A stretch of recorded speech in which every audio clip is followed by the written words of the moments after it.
Okay, thank you everyone for massive patience and for watching me run back and forward like that. I have now got my PowerPoint on two screens, which is something a little bit like Pantheus, double. So I'm going to be talking today about drama as cult. And I couldn't decide if I wanted to call it that or the mysteries of the Bacchae, so I've got both, which you're allowed to do. So I'm really talking about two different but related problems, which is the relationship between cult and ritual and tragedy as an institution, and about the separate institution of secret mysteries in classical Greek religion. Now these two areas come together in Euripides' Bacchae, which is a truly remarkable play in many ways, and I hope you all took notes on Michael's excellent talk about the very strange circumstances of its production, but it's also strange in other ways in its subject matter. Now, Michael did mention that it's not the first time that someone had written a play about Dionysus, he said that there'd be a trilogy about Pentheus. Aeschylus had written another very related trilogy called the Lycurgan trilogy, which unfortunately doesn't survive. But 50 years earlier, he'd written another trilogy which had talked about this guy Lycurgus, who similarly refuses to believe in Dionysian cult.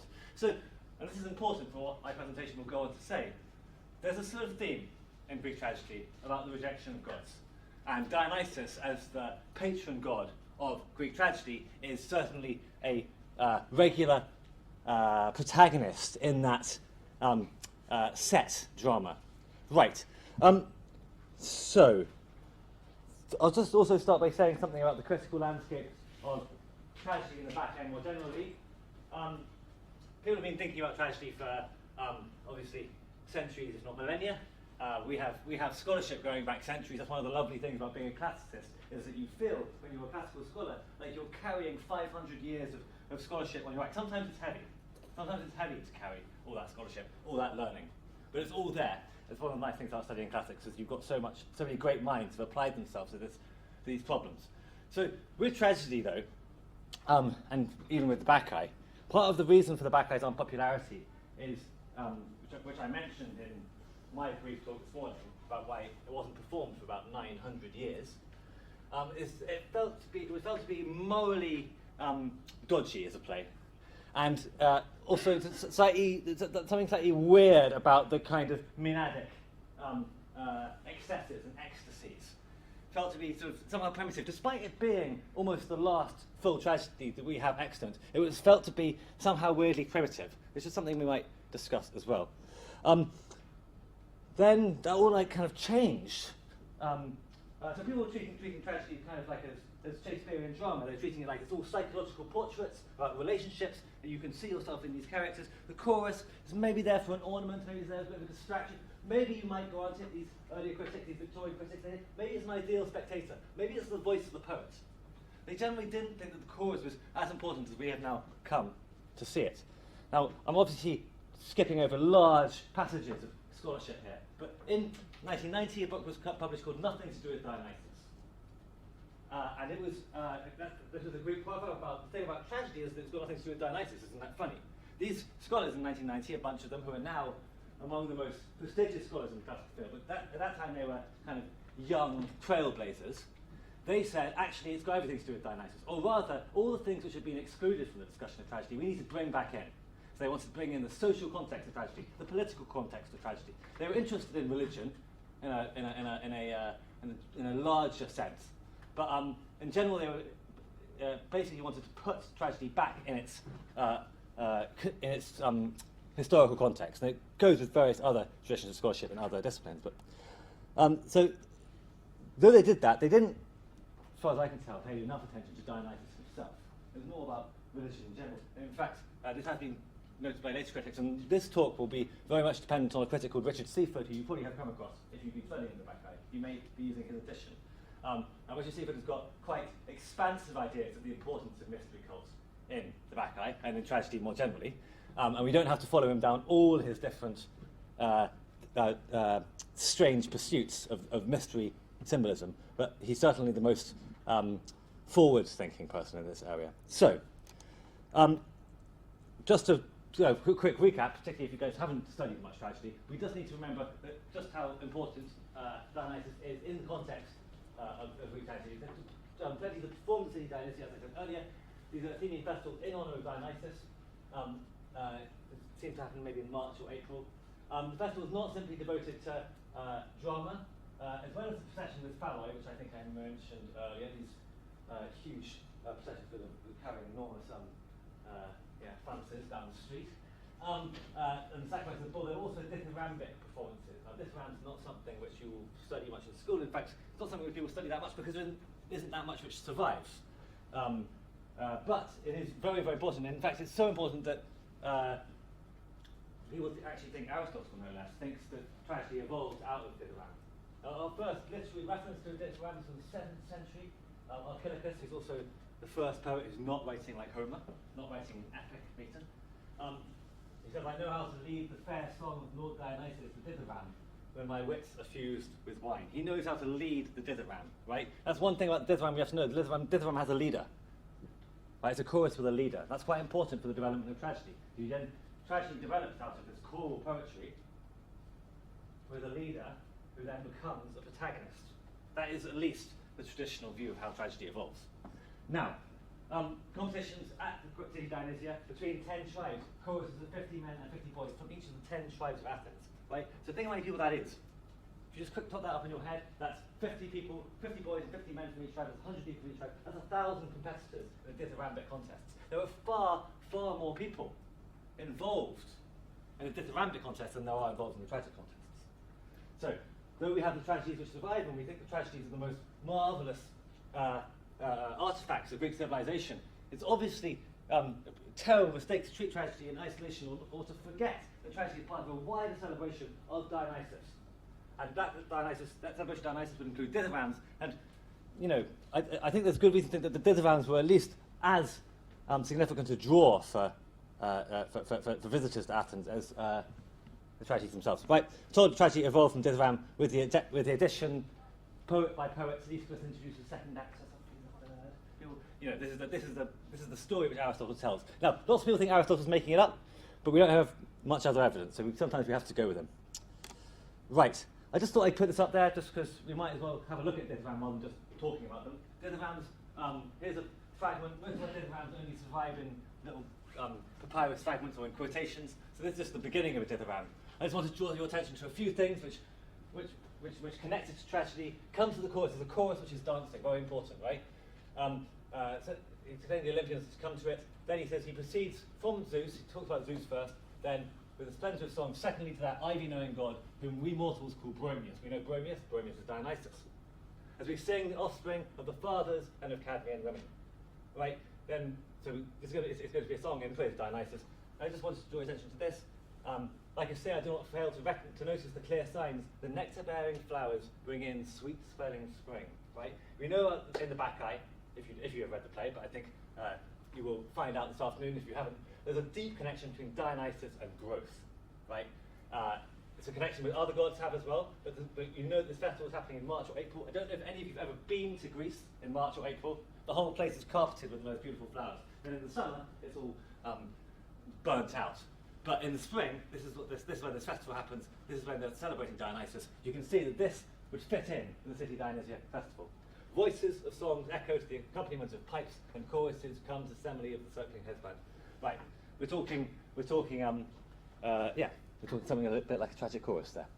Right, that was just dithyramb. That's Pindar. He's a lyric poet. If you do classics, you'll read loads of Pindar. He's deeply weird, deeply difficult, deeply interesting. Right, next thing I want to say this. The origins of Dionysia. This is a funny text, okay? This text, which I just put on the board there, this survives in the margins of an Aristophanes play. In the margins of Aristophanes' Acharnians. And in the margins of these plays, the texts which come down to us, there's all these scholars from ancient times. They've written little notes to explain what's happening. And so here is a little note to explain something which is happening in the Acharnians. Often they give a lot of historical detail. So here we go. They say the following about the phallus itself. There's the phallus. They're explaining about the phallus and its role in the procession. Pegasus took the image of Dionysus from Eleutherae. The image is like an iconic physical statue.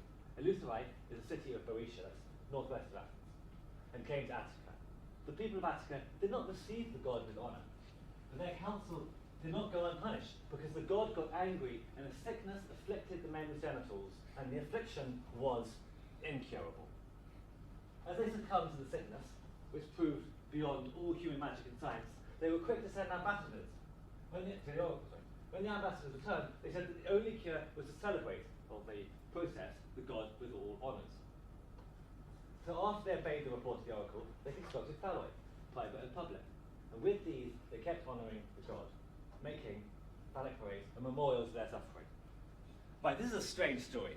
And it's not a particularly credible source, but it's not an incredible source. We have nothing to contradict this story. Now this story is a story of a god coming to a city, and that god is Dionysius, and that city is not Thebes, but Athens.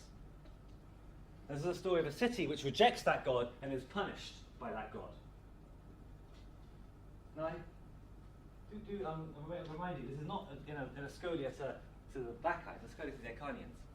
So, there is a story, at least, out there, which is that the Dionysian festival are themselves commemorating, the city Dionysia is itself commemorating something like the story in the Bacchae. I'm not going to try to interpret that for you. That's just something which I find interesting and almost alarming, and like maybe we need to think harder about what the city Dionysia is. Maybe it's not possible to find out. Right, the Bacchae. I've been talking about it as if you know the Bacchae. I suspect many of you do know the Bacchae, and you're about to know it very well, because there's an excellent student production coming on this afternoon. But Dionysus brings his cult to his mother's home. Dionysus, the son of Semele, has been away, he's been extracted from his mother's home by Zeus. He comes back to bring his cult there. His aunts have saying that he's not a god, that in fact he's just the son of a mortal. They've been punished. So with the crime punishment, so Semele is his mother, Semele's sisters, they've been punished because they said that his mother didn't actually have a child with a god, just had a child with a man. He's punished them for this slander. He's punished them with what is generally termed Maenadism. He's driven them away from their houses. They're out in the mountains doing the kind of thing we know that Maenads do. That's one storyline, which is in the prologue. The main story of the Bacchae is obviously the crime and punishment of Pentheus. Pentheus who refuses to accept the new god. Right, this storyline involves a sequence of spying and then sparagmos, the tearing apart of his body. Both of which are associated with Dionysus. Right, other elements of the play, we've got a chorus of Asiatic Maenads. Dionysus does not travel alone. He's not that kind of god. He travels with a bunch of Asiatic Maenads who's brought with him to bring his cult to Thebes. Right? They stay in front of the palace for the whole play. The other two characters we should mention are Tiresias and Cadmus, and I'm going to come to them in a sec. Tiresias, you will know if you know other Greek tragedies from Oedipus. He's the old, ancient prophet, seemingly kind of always old and never quite dying. Cadmus, also equally old. Cadmus is the original founder of Thebes, Pentheus' grandfather. They have a role, they basically go along with Dionysus' cult, as we'll see in a sec. Right. This is where I get to my point, really. I know we've been slow to get started. We have to be careful here. But cult. Okay, we talk about Dionysiac cult. What do we mean by Dionysiac cult? Does anyone want to tell me what they think Dionysiac cult is? I want to ask you here. Do you know what Dionysiac cult is? Do you know what this? Do you see this woman here? This is perhaps one version of Dionysiac cult, right? This is a woman. She's got this like big stick, a big feather one. She's got snakes out down her neck. Maybe you've seen this kind of thing before. Anyone else want to add any more details of what Dionysiac cult might involve? Anyone else? You here at the front, in the pink. They were using a stick and they were putting on the ground, and then they were able to pull out the wine and the milk. Yeah. Yeah, they can scratch on the ground, or they can scratch the ground with their third side, and everything which comes out is wine and milk. These are kind of miracles of Dionysiac worship, which play a part in the Bacchae. Anything else which people know which would happen with the Dionysiac cult? What would happen? What happens when Dionysus is around? I mean, what do they do with the wine? What's the wine for? What's Dionysus famous for? Drinking. Yes, parties. Sorry? Someone said something. No? Parties. He's a creature of the symposium, right? He's a guy you drink with. He's also sometimes the wine itself is just called Dionysus, called Bacchus, right? He's embodied in the wine itself. Other elements of Dionysiac worship. What about being outside in the mountain, right? Being in an all-female group out on the mountains would be another one. Any other things that you associate with Dionysus? Abandon. Yeah. Good. What do you mean by abandon exactly? Completely losing your inhibitions, not caring about society. Yes. Kind of anti-polis in that way, right? You get out of the city, you do things that you couldn't do in the city. Right, that's really good. Abandon. Any other thing we want to associate with Dionysus? Well, we have at least a lot of the evidence of what Dionysiac cult is in the play. So, Dionysus says, he claims when he arrives there in the prologue, Thebes is the first city of the Greeks where I've roused people to shout out my cries. Deerskin, no one mentions the deerskin. Deerskin draped around my body, an ivy spear, a thyrsus in my hand. That's what he's holding there. She's holding there. So this is the kind of thing which Dionysus says that he's brought to Thebes, right? He says, I've driven these women from their homes in a frenzy, this abandon that someone said at the back there. I've made them put on costumes, outfits, appropriate for the mystery, right? Certain clothes you wear, certain things you do. All Theban offspring, or at least all women, I've driven in a crazed fit from their homes. Now there's a deep femininity of Dionysus which will be explored in the production we're going to see this afternoon. But there's definitely a thing that the Maenads, in their abandon, are generally meant to be abandoned, but not with men. It's about women getting out of the palace. Here we have, though, some other aspect of Dionysiac cult which might cause us pause, even in the prologue. Okay, so we have this idea that Dionysiac cult is the abandoned Maenads in the mountains, shouting with their thirst and getting drunk or whatever, or digging in the ground, putting up milk and wine. Pentheus, this is the anti-hero of the play. His daughter's son, who in my case at least, fights against the gods, prohibiting me from all sacrificial offerings. So he's not just Dionysus, he's not just the god of the mountains. He's also a god who, like other gods, needs to be poured out wine to. He needs to be treated like other gods, right? He needs to be have normal respect paid for him in the course of piety. So, and I include that last sentence there because for this neglect, I'll demonstrate to him and to all in Thebes that I was born of God. Now the first bit of the play, as I said, the first opening of the prologue, describes how Semele's sisters, his mother's sisters, have insulted her and he's punished her. But even in this early on in the prologue, line 16, we've already got the thing that it's not just about women, it's also about the men. Right? Now we're going to expand on this as the play goes on. So it begins with a story about women being punished for insulting another woman. Sorry. Right. In come the chorus, right? The chorus of Asiatic Maenads. These are people he's already converted to his cult, he's brought with him, right? They start singing, right? This fits with the conventional idea of Dionysiac cult, of the Maenads. Here they are. But when they start singing, it's very curious how broad their sense of Dionysiac cult is. So here we have the paradox. Oh, blessed is the man, the fortunate man, notice the man is a man, not a woman, who knows the rituals of the gods, who leads a pious life, whose spirit merges with these Bacchic celebrations, frenzied dancing in the mountains. Our purifying rites, one who reveres these mysteries from Cybele, our great mother, waving the thyrsus, forehead crowned with ivy, serves Dionysus. Cybele, right? They're meant to be a Dionysiac chorus, but they're still talking about Cybele. They're already broadening the sense of which god can be worshipped, right? This is becoming not just a Dionysiac cult, it's also a cult of Cybele, or at least there's a Dionysiac cult which seems a bit like a cult of Cybele. Are these the same cult? Are they different cults? This is not an easy question to answer. Right, as their song goes on, as they're dancing through the orchestra, they start singing about the origin of this brilliant new technology they've got, which is a piece of ox hide stretched into a circle, otherwise known as a drum, right? And they're very delighted and excited to explain where they got the drums from. They talk about these dark caves in Crete, where the Curates or the Corybantes, men with triple helmets, they made the drum. their ecstatic dancing, and they mixed this drum beat with the sweet, seductive tones of flutes from Phrygia. They gave it to Mother Rhea to beat time for the Bacchae when they sang in ecstasy. Nearby, orgiastic satyrs, in ritual worship of the mother goddess, took that drum and brought it into their biennial dance, bringing joy to Dionysus. Right, so this Dionysiac cult is no longer just about Dionysus, it's about Rhea, otherwise known as Cybele, it's about satyrs. The drum seems to pass through several hands before it becomes a Dionysiac instrument. It's almost as if Dionysiac cult is downstream of all these other cults. It's just a kind of derivative version of other cults. Right, after this paradox, we have the first episode. In this episode, I mentioned Tiresias and Cadmus, the old guys, right? The ancient, about 3 generations older than anyone else on the stage. They are going out to go and join the revelry on the mountain. Now, this is odd, because Dionysus has already said that the people he sent to the mountain are the women, and we know that Menadic cults is all about women. So what are Tiresias and Cadmus doing? Putting on their mystery gear, as they say. We're going to put on our mystery gear, we're going to go out to the mountain. They say, we're the only sensible ones in the city, implying that everyone should be part of this cult.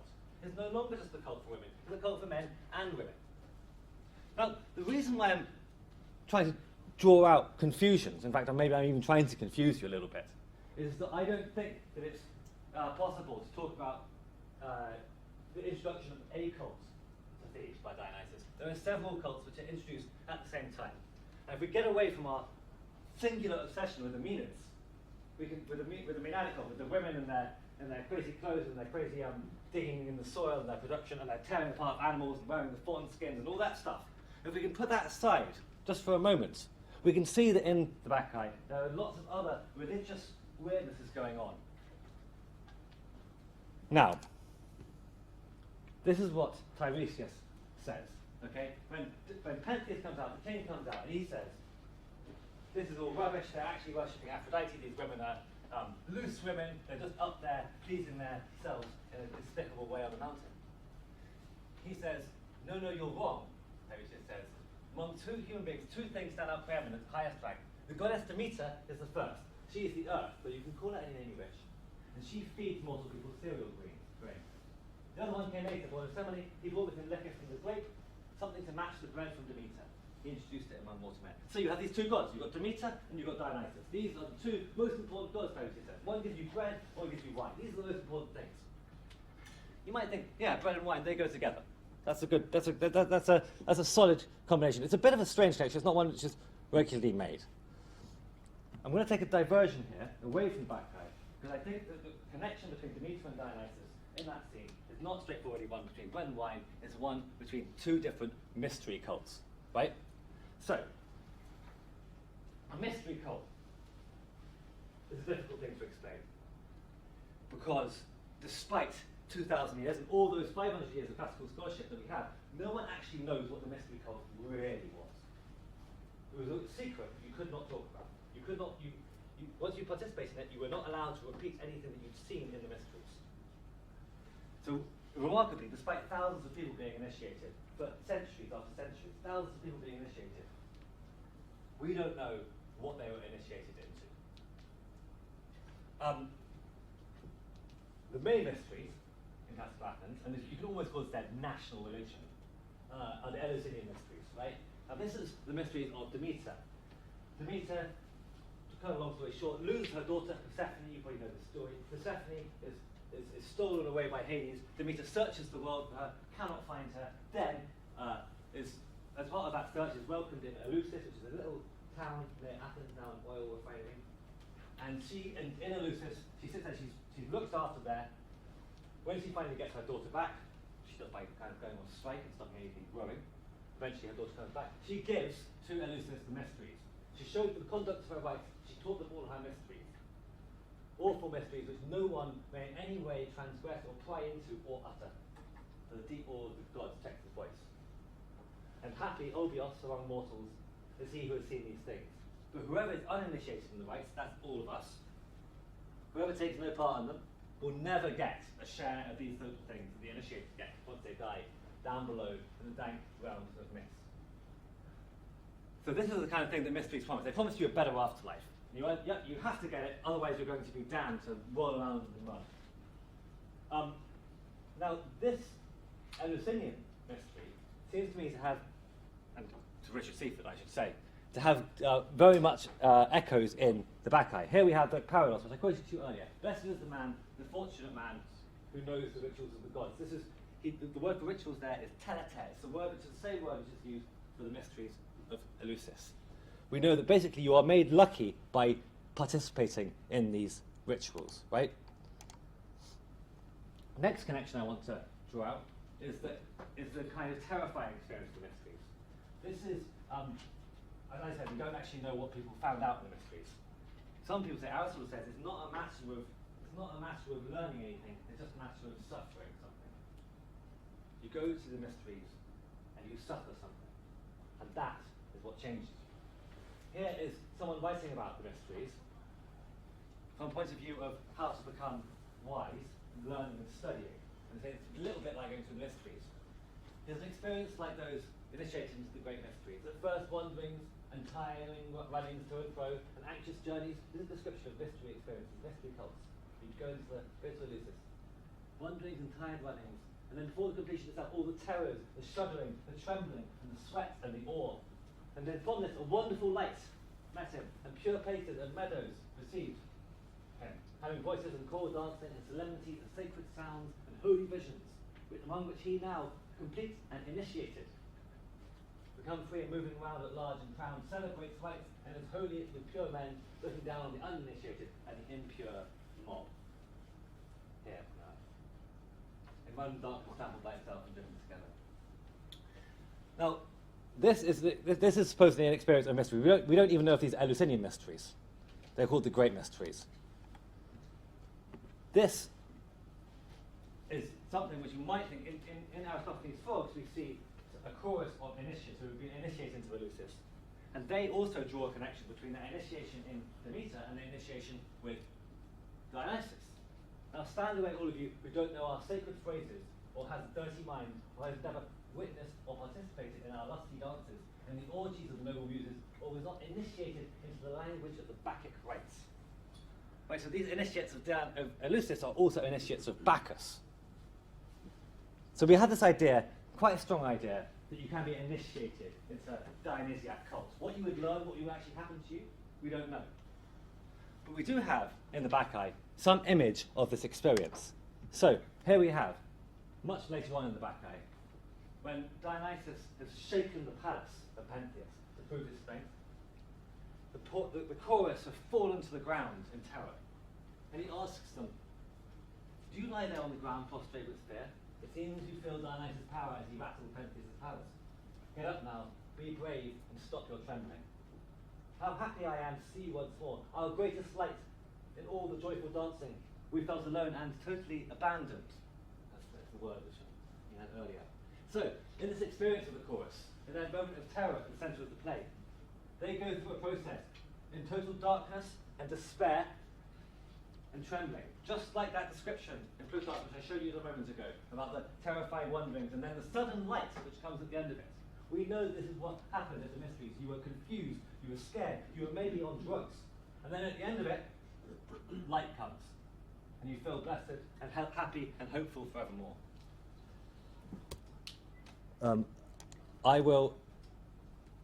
You will see the scene in the play itself, and I'll ask you to consider it.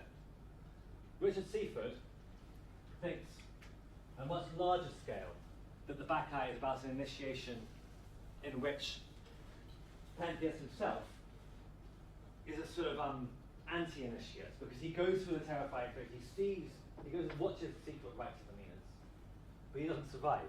So unlike a successful initiate goes through this near-death experience and comes out of it blessed, Pentheus is a sort of anti-example of that. According to Richard Seaford, who sort of fails his initiation, as a sort of and that's the kind of that's a sort of turn of the play. I'm not sure I agree with that. I do think that chorus, their experience, definitely seems to me like being initiated into the great mysteries.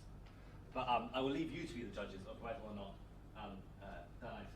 you think Pentheus is an initiate. I will leave it there, and I will ask if you have any questions either about mysteries or Bacchae or anything else that I've mentioned, including that strange phallus. Yeah. Any questions from anyone?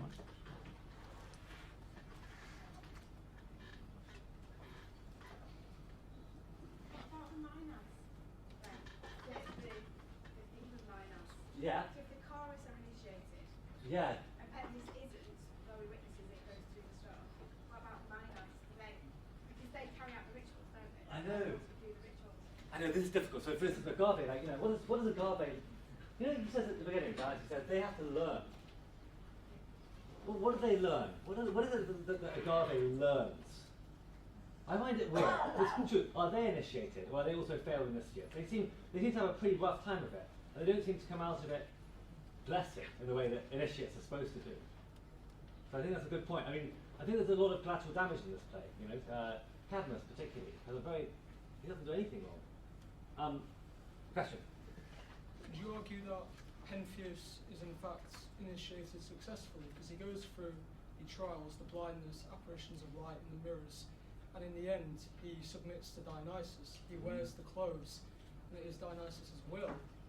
Could you possibly argue that he was initiated, but Dionysus wanted to make an example out of him instead of presenting him as an anti-initiate? I know, but that's an interesting thing because yeah, suddenly, you know, if you go to the play up to the point where he's torn apart by the women, he's going through what might be a normal initiate process, right? And in fact, we don't understand very much about the Dionysian mysteries, but we do seem to understand that there are two phases. You go first as a mustes, someone who's got their eyes closed, mouth closed, something, and then you go the second time as an apopted, as an overlooker. That's when your second year, perhaps, or perhaps the secondary rite. It's all very secret. But it seems when Dionysus goes when Pentheus goes up into the mountain, he's being an apoptes. He's got, I think he uses the word to look over the rites. But for some reason, he is made an exception of, and it's yes. It doesn't fit with the what's called the eschatological element of it, which is the afterlife element of it, because so much of the mystery seems to be about having a better time, having a better time in the afterlife. It's some kind of reward. But some people think this is anyway Orphic intrusion into mystery cult. Anyway, this afterlife stuff. So I don't know. Thank you for a great question. Any other questions? Mysteries. I love talking about mysteries. Oh, over here. What presence would you say mystery cults have in Greek society? Would you say it'd be common for most people to be members, or would it be, not known? No. Amazingly, it's very weird. It's a secret which everyone is in on. It's very weird, right? It's like in this room, if we were Athenians, I would say maybe 60-70% of us would be initiated, maybe more. It's very hard to tell, but we know there are thousands of people initiated every year. People came from all over Greece to be initiated. But also there was no restriction on who could be initiated, apart from only two things. One is that you had to speak Greek, and two, you had to not be a murderer. That's a pretty low bar. Like everything else is okay. And you get initiated. People get initiated with their sex. Also, getting initiated is a really great time to meet people of the opposite sex. Not often do you get that opportunity, but they all do it together. Slaves, women, citizens, everyone, foreigners, the whole crowd. Yes. At what point do the mysteries stop being so common? Because obviously they're not going anymore. When did it stop? Yeah, well basically I think they get sacked by the Eleusis, which is the main mystery cult place, get sacked by the Goths in around 400 AD. Maybe quite late, but it's definitely got a bit kind of washed up by that point anyway. The Christians go on a bit of a war against the mysteries. It's definitely the mysteries are they're the symbol of everything which is corrupt about pagan religion. And the Christians, they actually do tell you what goes on in the mysteries.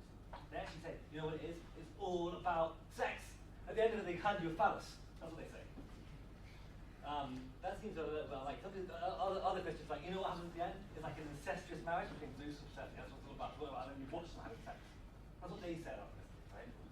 But they're not very, they're trying to run it now, and they successfully run it now. Yeah.